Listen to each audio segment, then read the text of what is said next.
लगभग 20 किलोमीटर की दूरी पर श्री बरकछा सरकार के स्थान पर हम आप पहुँचे हैं। यहाँ पर बहुत प्राचीन मंदिर है हनुमान जी सरकार का, और मंदिर प्रांगण में हम पंडित जी के साथ में हैं। पंडित जी नमस्कार हमारे चैनल में। या बहुत बहुत स्वागत आपका। पंडित जी सबसे पहले तो आप यहाँ के थोड़े बारे में बताएं, मंदिर के बारे में हमारे दर्शकों को बताएं। जी, मंदिर सिद्ध श्री बरकछा सरकार का बहुत प्राचीन स्थान है।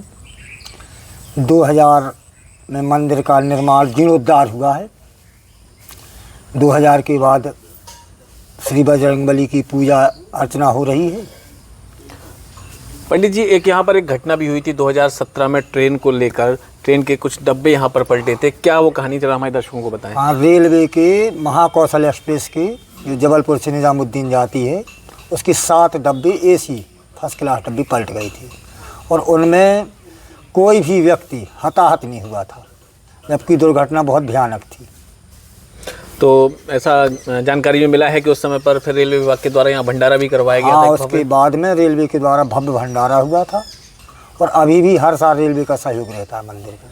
अच्छा पंडित जी बताएं, बड़ा ही एक पुनीत स्थान है और बड़ी शांति है इस जगह पर। हमें भी जैसी जानकारी मिली तो अपनी टीम के साथ यहाँ पर आए हैं, बरकछा सरकार के दर्शन किए हैं। यहाँ पर जो आज तक कहते हैं, कितने वर्षों से हैं आप यहाँ पर? हम 13 वर्ष से। 13 वर्षों से थे। अच्छा, जो हादसा हुआ था उस वक्त आप यहाँ मौजूद थे, तो इतने डब्बे पलटे थे, तो क्या कैसे मतलब सब डब्बे ये पलटे हुए थे, किस स्थिति में थे उस समय पर? एक डब्बा बीच रेल को तोड़ के आ गया था, गाटरों को तोड़ते उससे नुकसान हुआ, तो 7 डब्बे पलटी हुई थी। वो एक कैथी का वृक्ष था, बहुत पतला सा।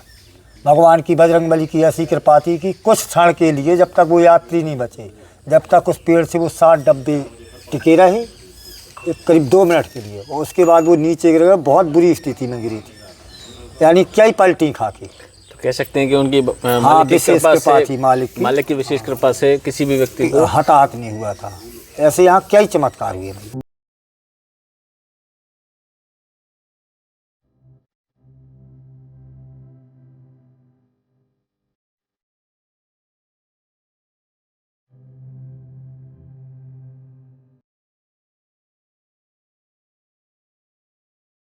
पंडित जी हम लोग चलते हैं आगे, और थोड़ा सा बताइए कि मतलब जैसे ये यज्ञशाला बनी हुई है यहाँ पर, तो कैसे क्या कार्यक्रम आप यहाँ पर करवाते हैं? यहाँ पर अश्विनी कृष्ण पक्ष में भैया नवरात्रि में हर साल यज्ञ का आयोजन होता है जी। 5 साल से अनवरत जी। इस साल भी शिव शक्ति महायज्ञ का आयोजन हुआ था।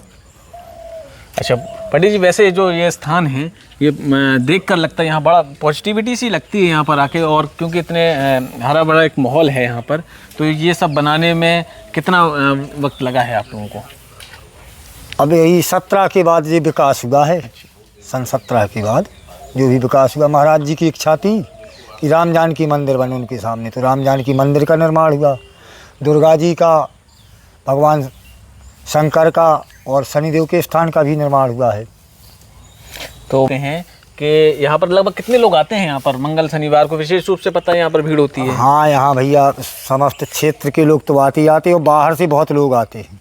भक्त भी हमने देखा है लगभग यूपी 32, 78। हाँ, सब लखनऊ से, अन्य राज्यों से भी लोग आते हैं और उनकी मनोकामना पूर्ण होती हैं। कुछ चीज़ें ऐसी भी आपने बताई थी, ये भी कुछ, जब यहाँ पर मंदिर का निर्माण नहीं हुआ था उस समय पर कैसा था ये पूरा एरिया? उस समय यहाँ भैया जंगल था बिल्कुल। हाँ। कोई आता नहीं था, सिर्फ आषाढ़ के महीना में और नवरात्रियों में मालिक का चोला बल्ला था, मूर्ति डरी हुई थी नीचे। अच्छा, पहले ऐसी पहले? हाँ। फिर उसके बाद फिर ये 2000 में मंदिर का निर्माण हुआ था। अच्छा, आज लगभग कितने लोग यहाँ पर दर्शन करने के लिए आते होंगे? करीब हजारों की तादाद में, मंगल शनिवार के दिन हजारों की तादाद में लोग आते हैं। हमारे दर्शकों के लिए कुछ कहना चाहेंगे पंडित जी? सभी यहाँ आए, प्रसन्न रहें, यशस्वी रहें, मालिक का सदैव बरकछा सरकार का उनके ऊपर आशीर्वाद रहे, यही हमारी सिद्ध श्री बरकछा सरकार से कामना है कि सभी का जीवन उज्जवलमय हो। आप देख रहे हैं न्यूज़ यूपी 95 खबरों का सिलसिला चलता रहेगा।